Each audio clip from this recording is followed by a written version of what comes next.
Message des évêques de l'Église catholique en Haïti à l'occasion du 40e anniversaire de la visite Jean-Paul II.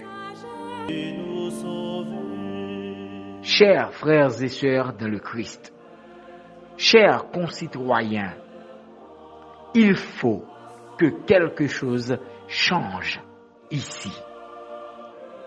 Il y a 40 ans, le 9 mars 1983, en visite sur la terre d'Haïti auprès d'un peuple qui fut alors debout contre le joug de la dictature, le pape Jean-Paul II lançait un cri prophétique qui fit écho à la voix des évêques d'Haïti.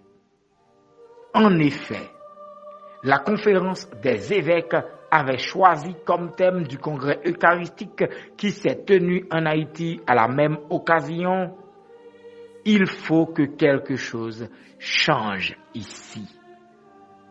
Nous saisissons cette occasion pour nous adresser à vous, chers frères et sœurs haïtiens, parce que nous vous aimons et que nous sommes préoccupés par votre situation.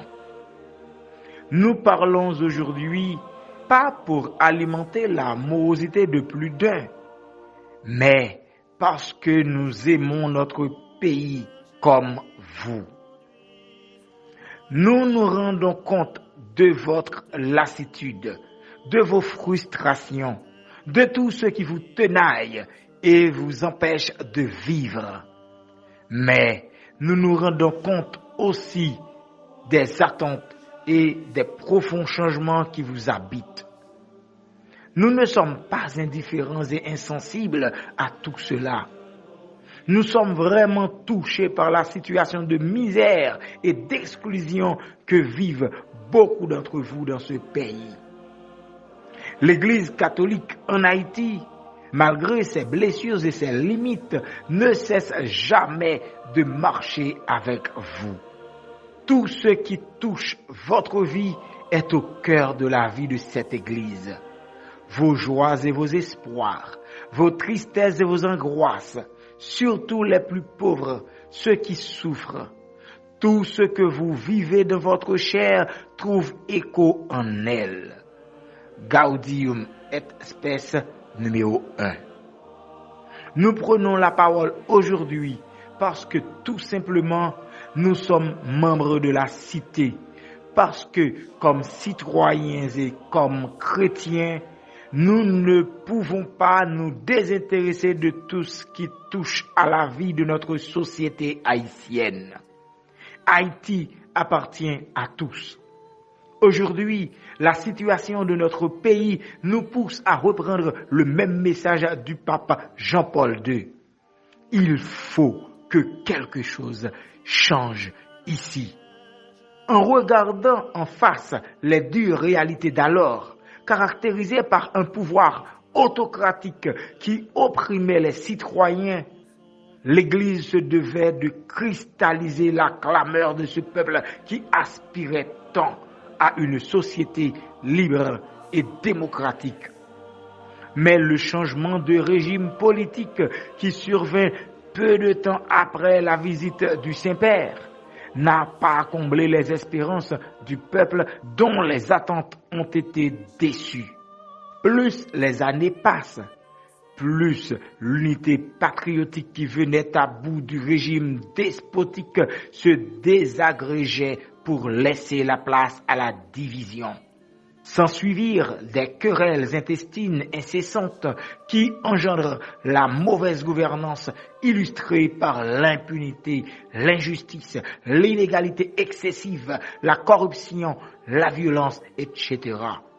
Avec le temps, ces travers qui deviennent systématiques gangrènent tout le corps social et érodent les conditions de vie de nos sœurs et frères dont un grand nombre vit dans la misère la plus abjecte. Au cours de ces dernières années, nous avons assisté à une ingénierie du mal orchestrée savamment dans le but de casser tous les ressorts qui supportent encore les pans de notre société.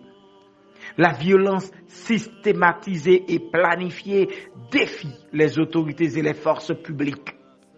Sans le moindre risque d'être inquiétés, les gangs armés revendiquent leurs crimes abominables. Vols, viols, pillages, incendies, enlèvements, meurtres. Partout le pays, ils multiplient les démonstrations de force, occupent chaque jour de nouveaux espaces sous le regard impassible des autorités dont l'indifférence et l'inaction sont plus que déconcertantes. Comment des gouvernants qui sont censés défendre et protéger les citoyens peuvent manifester autant de passivité face à une violence aussi cruelle qui plonge toute la société dans une angoisse et un désespoir collectif? Que résonne dans leurs oreilles et dans leur cœur ce cri lancinant de tout un peuple? Il faut que quelque chose change ici. Et c'est maintenant. Nous ne pouvons plus compter les exactions et les crimes commis par ces bandits dont le nombre croît de manière exceptionnelle. Il ne reste plus un endroit sûr où vivre dans le pays.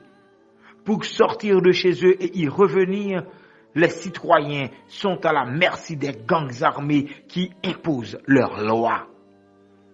Devant l'indifférence et l'inaction totale des autorités de l'État, allant jusqu'au mépris du peuple souffrant, laquelle s'ajoute aux promesses à chaque fois déçues des pays amis, d'aucuns se demandent si le pays n'est pas l'objet d'une vaste conspiration aux objectifs inavoués. Il est clair que seuls nous ne pouvons pas combattre ce mal qui a poussé de si nombreuses racines dans notre pays. Au nom de la solidarité internationale et de la fraternité universelle, la Société des Nations se doit de se manifester à un moment où tout un peuple est exposé à la terreur des gangs qui n'épargnent ni femmes, ni enfants, ni les personnes malades. Le temps est à l'action concrète. L'aide dont notre peuple a besoin aujourd'hui doit se définir en fonction de ce qu'il vit véritablement et de ses propres aspirations au bien-être et à la justice. Le chemin du relèvement d'Haïti est celui de la fraternité et de l'amitié sincère. Comme le Christ ressuscité sur le chemin d'Emmaüs, l'Église entend réveiller les consciences et les cœurs et raviver l'espérance grâce à la lumière de l'Évangile qui est un message de paix et d'amour. Aussi, chers concitoyens, nous vous interpellons en vous invitant à revenir à la paix, à la fraternité et au respect de la vie qui est sacrée. La gouvernance du pays doit tenir compte du bien commun et de l'intérêt collectif en neutralisant toute tentation de recherche éventuelle d'intérêt personnel ou de clan. C'est la voie royale menant à une société ouverte à la participation de tous ses citoyens à travers des mécanismes consensuels. Aussi en appelons-nous à la sagesse des tenants du pouvoir de favoriser un climat de confiance susceptible d'attirer les courants divergents à un dialogue franc qui place le pays au-dessus de toute considération de chapelle. Nous les exhortons à agir vite avant qu'il ne soit trop tard. Nous interpellons avec gravité la conscience de tous ceux qui financent et entretiennent avec cynisme ces violences.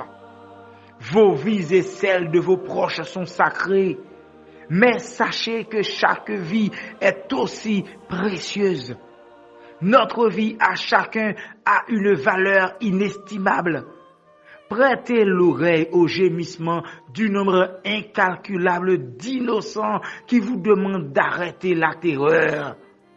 Nous vous en conjurons, renoncez à cette violence qui asphyxie nos enfants et qui détruit nos sœurs et frères haïtiens. Les victimes, quant à elles, doivent obtenir justice et réparation. Le peuple en a assez. Il n'en peut plus. Il est vraiment temps que quelque chose change pour de vrai sur cette terre en faveur de ce peuple bafoué, humilié, violenté.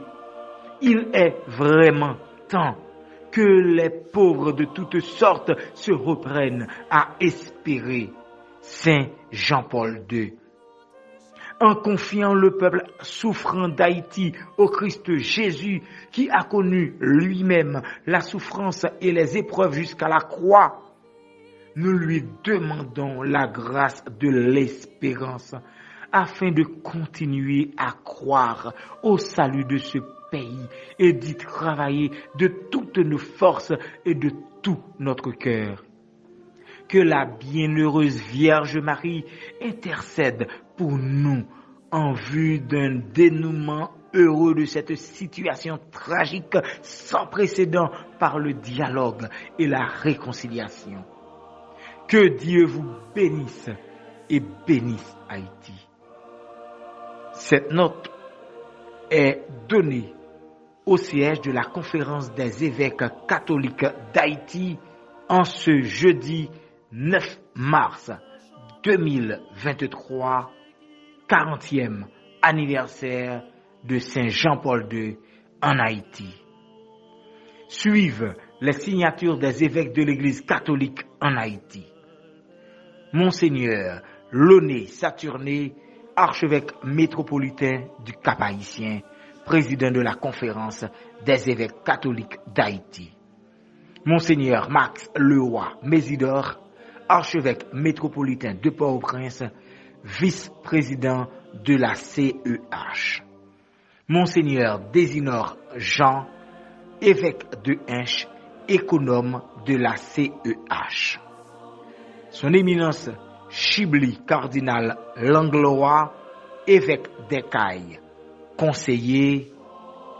Monseigneur Pierre-André Dumas, évêque d'Ansavo Miragouane. Monseigneur Joseph Gontran Descostes, jésuite, évêque de Jérémie. Monseigneur Marie-Éric Glandas Toussaint, évêque de Jacmel. Monseigneur Yves-Marie Péan Sainte-Croix, évêque des Gonaïves. Monseigneur Kenel Alphonse Montfortin, évêque de Fort-Liberté.